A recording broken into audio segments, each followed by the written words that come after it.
नमस्कार। आज हम कुछ ऐसी पुरानी कहानियों को देख रहे हैं जिन्हें अक्सर हम सिर्फ मिथक या कहानियां ही समझते आए हैं। हाँ। पर क्या हो अगर विज्ञान अब कह रहा हो कि इनमें शायद कुछ सच्चाई छिपी है। बिल्कुल।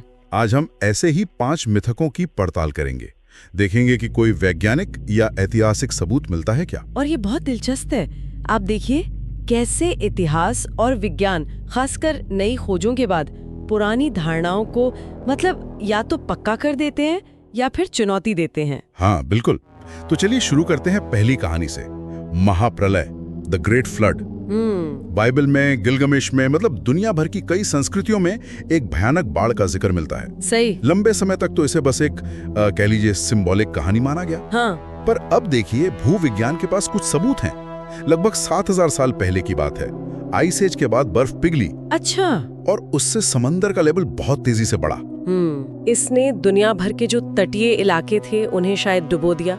खास तौर पर जो काला सागर वाला इलाका है ना, वहाँ पानी के नीचे पूरी की पूरी बस्तियां मिली हैं, डूबी हुई। अरे वाह।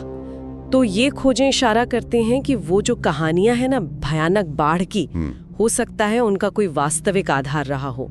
शायद उन लोगों के अनुभव हों जिन्हें ऊंची जगहों पर भागना पड़ा। मतलब ये कहानियां एक तरह के क्या कहते हैं कलेक्टिव मेमोरी हो सकती हैं। हाँ। जो पीढ़ी दर पीढ़ी चलती हैं। हाँ बिल्कुल संभव है। सोचिए कितनी बड़ी आपदा हुई हो और उसकी याद बातों के जरिए, कहानियों के जरिए फैली हो। कमाल है।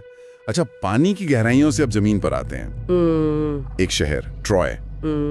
होमर के इलियड ने तो ट्रॉय के युद्ध को अमर कर दिया। पर सदियों तक लोग मानते रहे कि ये बस कवि की कल्पना है। सही कहा, बिल्कुल।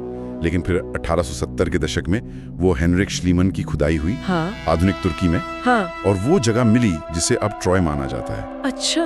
और बात यहीं खत्म नहीं होती। अभी हाल की जो खुदाई हुई है उसमें शहर की कई परतें मिली हैं, एक के ऊपर एक।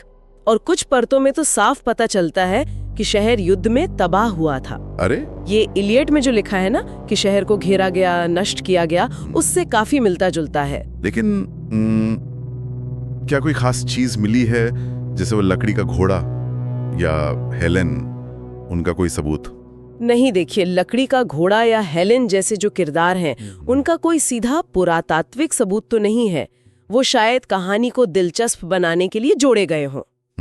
लेकिन ये बात अब पक्की लगती है कि उस जगह कांस्य युग का एक बड़ा शहर था और वहां युद्ध भी हुआ था। तो कहानी का जो कोर है ना, एक असली शहर और एक असली लड़ाई, वो ऐतिहासिक लगता है। सही। अच्छा, शहरों और युद्धों से आगे बढ़े, अब बात करते हैं उन शक्तिशाली महिलाओं की जिनकी कहानियां भी मिथक ही मानी जाती थी। अमेज़न योद्धा महिलाएं।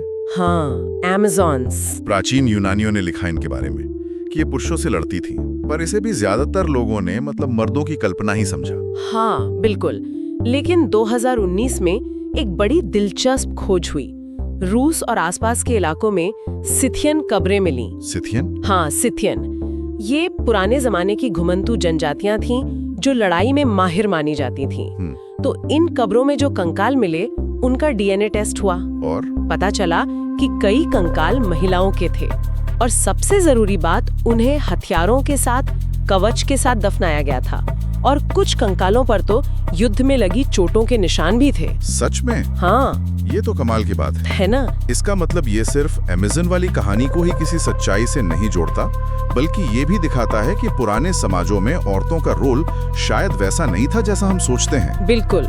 ये दिखाता है कि योद्धा होना शायद सिर्फ पुरुषों का काम नहीं था। सही बात है। तो ये असली महिला योद्धा थीं, भले ही यूनानी कहानियों में उन्हें थोड़ा बड़ा चढ़ाकर दिखाया गया हो। इतिहास वाकई मिथकों से ज्यादा पेचीदा होता है।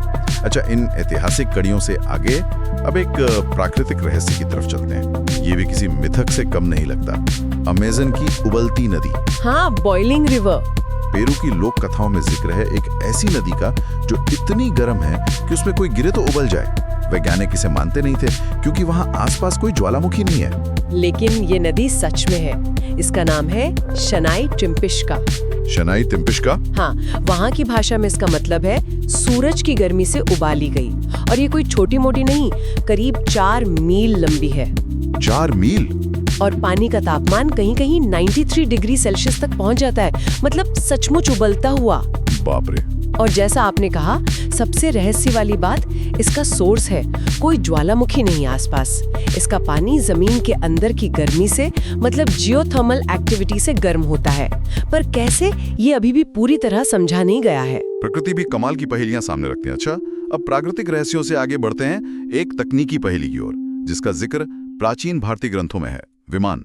हाँ, विमान प्राचीन हिंदू ग्रंथ है ना, जैसे रामायण, महाभारत, और एक खास ग्रंथ है वैमानिक शास्त्र। हाँ, सुना है। इनमें विमान नाम की उड़ने वाली मशीनों का जिक्र है। इन्हें अक्सर खासकर पश्चिम में या कई बार भारत में भी बस पौराणिक कल्पना कहकर मजाक उड़ाया जाता रहा है। लेकिन क्या इनमें कुछ ऐसा है जिस पर अब ध्यान जा रहा है? कुछ जो नए विश्लेषण हुए हैं या अनुवाद, उन्होंने इन ग्रंथों की भाषा पे ध्यान दिया है। कुछ जानकार दावा करते हैं कि इनमें बड़ी जटिल बातें हैं। एरोडायनामिक्स, प्रोपल्शन सिस्टम, यहाँ तक कि एंटी ग्रेविटी जैसी चीजों के इशारे मिलते हैं। Anti gravity? हाँ, ऐसा कुछ लोग मानते हैं। लेकिन ये साफ करना जरूरी है कि आज तक कोई ऐसा असली विमान या उसका कोई टुकड़ा नहीं मिला है। अच्छा। पर फिर भी सोचिए, लगभग 2000 साल पुराने माने जाने वाले किसी दस्तावेज में इस तरह की तकनीकी भाषा मिलना, ये अपने आप में एक दिलचस्प चीज है, भले ही उसकी व्याख्या कुछ भी हो। तो आज की बातचीत से ये तो साफ है कि कई पुरानी कहानियां जिन्हें हम मिथक कहते हैं, वो शायद सिर्फ मनगढ़ंत नहीं है। बिल्कुल। हो सकता है वो किसी भूली हुई ऐतिहासिक घटना की याद हो, या किसी असली जगह का जिक्र, या फिर कोई ऐसी वैज्ञानिक पहेली जिसे उस वक्त लोग समझ नहीं पाए। सही कहा, और ये हमें गहरे सवाल पर सोचने को मजबूर करता है। अगर ये मिथक, जिन्हें हम सदियों से सुनते आ रहे हैं, सच में किसी असली घटना या ज्ञान पर आधारित हो सकते हैं, तो हमारे पूर्वजों के बारे में और कौन सी सच्चाइयां हैं जिन्हें हम अभी तक जानते ही नहीं या शायद पूरी तरह समझ नहीं पाए हैं। ये तो वाकई सोचने वाली बात है। बिल्कुल। जैसे इतिहास की परतें खुल रही हों और पता नहीं अंदर कितने और रहस्य इंतजार कर रहे हों।